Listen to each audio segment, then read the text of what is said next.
All right, so there's a huge controversy around this latest Netflix series, IC814. A lot of people, right-wing groups, and in fact even the government, the ministries also tweeted about this, about taking offense to the fact that the names of two of the hijackers, or at least the names that were used during the hijacking, were referred to as Shankar and Bhola, which of course is in reference to Lord Shiva, and also a general sort of whitewashing of the crimes of the hijackers. Let's try and find out what actually happened in those 7 or 8 days in the last week of December 1999 when IC814 flight Indian Airlines from Kathmandu to Delhi was hijacked and taken first to Lahore, then to Kandahar. I'm now joined by the then Chief of Army Staff, General Ved Prakash Malik. Thank you very much, General Malik, for speaking with us.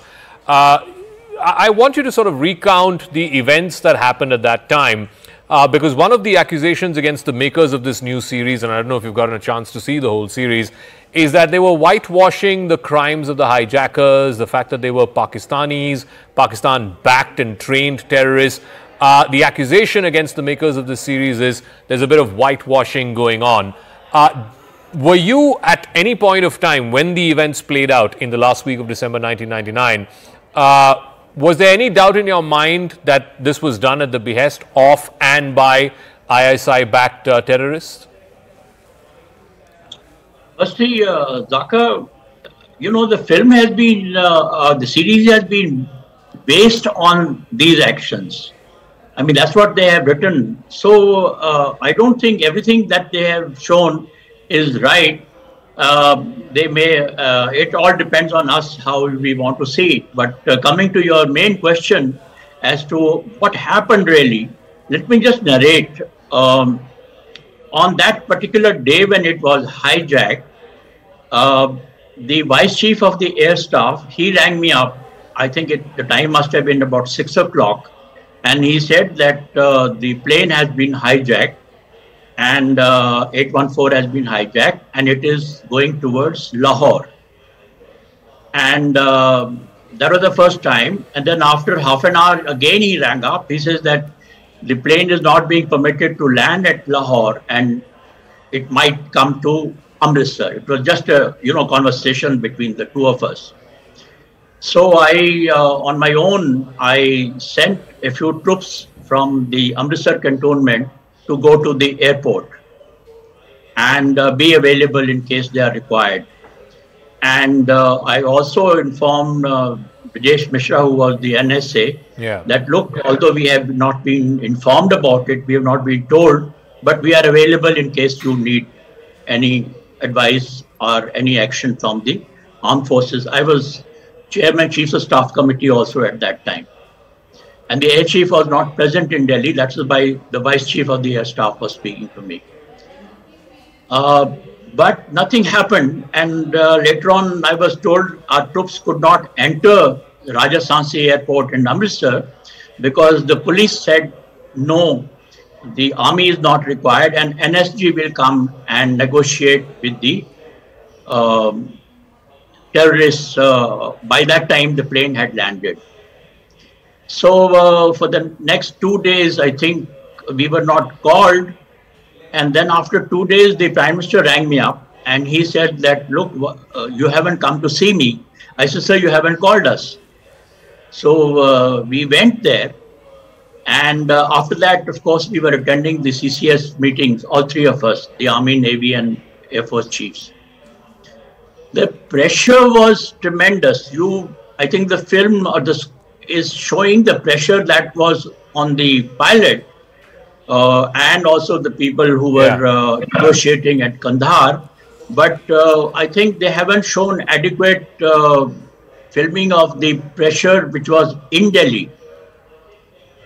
There was a lot of agitation, not only by the relations of the passengers, but many others, and there was a lot of media pressure also. So next few days that we were having this meeting, of course, we learned that they wanted 35 or 36 terrorists to be released, some money to be released and all that, which we kept on saying no, no, no to that. And a couple of times I had to tell them, I said, look, to catch one terrorist, it takes us so much of time and so much of sacrifice at times. So we should not release anybody. That carried on for a few days. And in order to avoid the pressure that was building up, I remember at one stage, Prime Minister wanted to speak to the war widows also, because, you know, they had faced a lot of pressure themselves and they had been in a worse situation, really.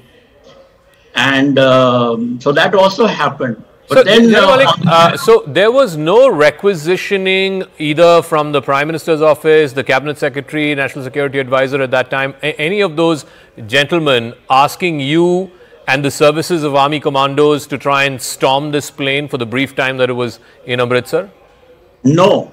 No, in fact, the troops who had gone to Rajasthansi Airport also returned because they were told that they are not required and it is only the NSG will be. And, you know, those days, the crisis management group headed by the Cabinet Secretary was functioning, and none of the armed forces officers were members of that. In fact, one of the outcome of this whole episode was that I had to put pressure on the Prime Minister that they must include the crisis management group must have some senior officers from the armed forces, which was accepted. And thereafter, the 3 vice chiefs were made members of that crisis management group. But during that period, none of our army people, our armed forces people were members. So and they were not asked to do anything. How do you speak to these charges now that the makers of this series are facing, that, you know, they've whitewashed the actions of the hijackers, whitewashed terror, they've downplayed the role of the ISI and, you know, the Pakistani backers of these hijackers? Do you see any merit in those charges, or this is a work of quasi-fiction and therefore the makers have the license to do that? See, when the makers of this series, they say that it is based on that story, you really cannot say whether it is. All I can say is that it's not entire truth, but a fair amount of truth. That's all that I can say, because they themselves have said that it is based on these actual happenings. Correct. So I think they have managed to get away with this aspect. But I have absolute no doubt that all this was happening because of the ISI pressure. And you were convinced about that right from the first time you got that phone call from the Vice Chief of Air Staff at that time, that Pakistan and the ISI was behind this. You were convinced about it? Absolutely no doubt about it. Don't forget, at that time, Pervez Musharraf had already taken over the Pakistan. I mean, he had already done that coup, and he was a martial law administrator at that time. So whatever was happening was known to him, and also they were in league with the then regime in Afghanistan.